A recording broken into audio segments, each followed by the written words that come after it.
This episode of What's the Apps is brought to you by Audible.com. Well, hello there, people. It's John Q here from Techno Buffalo. How's it going? Hope you guys had a swell weekend so far. And I reviewed a bunch of apps throughout the year. And like you guys, I'm pretty sure you have a selected list of applications that just happen to be your favorite. You know, they're never deleted, always the first ones to be installed into every single phone and tablet variant that you might have. It's like, oh, I'm going to go to the Apple store right now and buy like 5 iPod Touches and install Facebook into every single one of them and log into all my 5 Facebook accounts and like this one picture I have because I love Facebook that much. Or whenever possible, you just borrow your friend's phone. It's like, hey man, can I check out your phone? And you just install that app onto their phone without asking permission or anything. It's like, yeah, dude, you're gonna love this thing. You like fling birds at these pigs because these pigs are stupid and so awesome. You're gonna love it. So for this episode, I'm not gonna follow a traditional top 5 or top 10 list because 5 and 10, they're very bold, very powerful numbers. I have 7.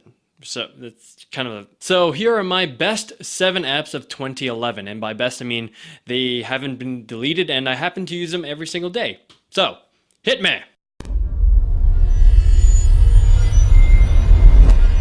First on the list is Calorie Count by Livestrong.com. I started using this application pretty recently and I love it. It's absolutely fantastic for keeping track of my daily caloric intake, and it has a huge library of various foods where all the nutrients have already been pre-entered. This makes it super easy to add items on the fly, especially brand specific items or restaurant dishes. The app is a little wonky though. I had it crash on my iPad a few times, and unlike other OSs, it's free on Windows Phone 7 versus, you know, the $2.99 price. It just for some reason requires manual syncing. That's probably why it's free. Next is Toshal. I've been using this sucker to keep track of my finances for a while now. It's a free service that lets you input purchases, organize them via tags, set budgets, and provides you with an overview of how much you're spending and where your money is going. The pro service is $20 a year, and it's well worth it in my opinion. Check it out. Next, Remember the Milk / Wunderlist. These two serve as my to-do list. They're both amazing at what they do, and each of them has their own little advantages. Wunderlist is totally free, and it's available on all platforms. Well, except for BlackBerry OS and Windows Phone. Their desktop and web app is absolutely killer, and was the main reason why I stuck with it for a while. On the other hand, Remember the Milk, which does have BlackBerry OS support and mild Windows Phone support,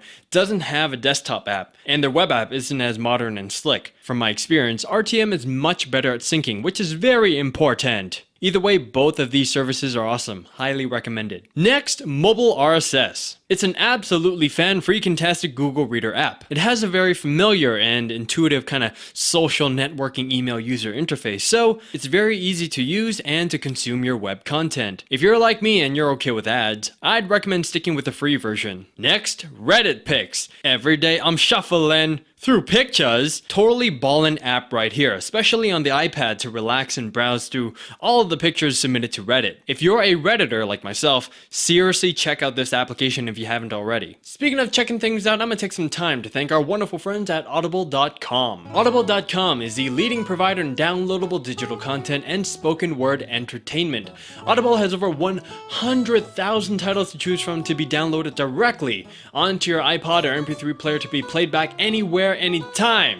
Okay? Choose from books in every genre: science fiction, thrillers, dramas, comedies, business, history, and much more. I'm a big music fan myself, but sometimes it's just nice to hear people talk, so having an audiobook play in the background while I do work or while I'm working out, it's just, you know, entertaining and fulfilling, but in a different way compared to music or TV. You know what I'm saying? Just go to audiblepodcast.com/techno, that's audiblepodcast.com/techno, to get a free audiobook download of your choice when you sign up today. Again, go to audiblepodcast.com/techno for your free audiobook. Back to my best 7 of 2011 list. Time for some games. Fruit Ninja, an old game, and it's something I tried a long time ago and forgot about it. A few months ago I picked it up again and discovered that you can do combos in arcade mode. That changed everything. There's just something insanely addictive about trying to beat your own high score. Eventually I worked my way past 1000. That was a great day. So if you're like me and you haven't tried comboing in Fruit Ninja, give it a shot. It's seriously fun. The last app on the list, BattleSpot. I've always been a fan of the spot the difference kind of games. I've tried various ones and they've always been kind of meh until I picked up BattleSpot. I prefer playing it on the iPad as the pictures are a little bit larger so I don't have to struggle and squint. In other words, it's just easier to play on the iPad because I'm not very good at spotting the differences, thank you very much. It's a very simple and straightforward spot the difference game based on, time limits and various hints and time bonuses. Plus, the graphics are really cute. Check it out. And that concludes my best 7 of 2011 list. And again, these are all personal choices. If there are any applications that you just happen to love and I haven't mentioned, let me know by commenting. Share with each other. Say to this one guy, hey, you should check out this application because it's great. Or no, this application sucks. Don't download it. It's like...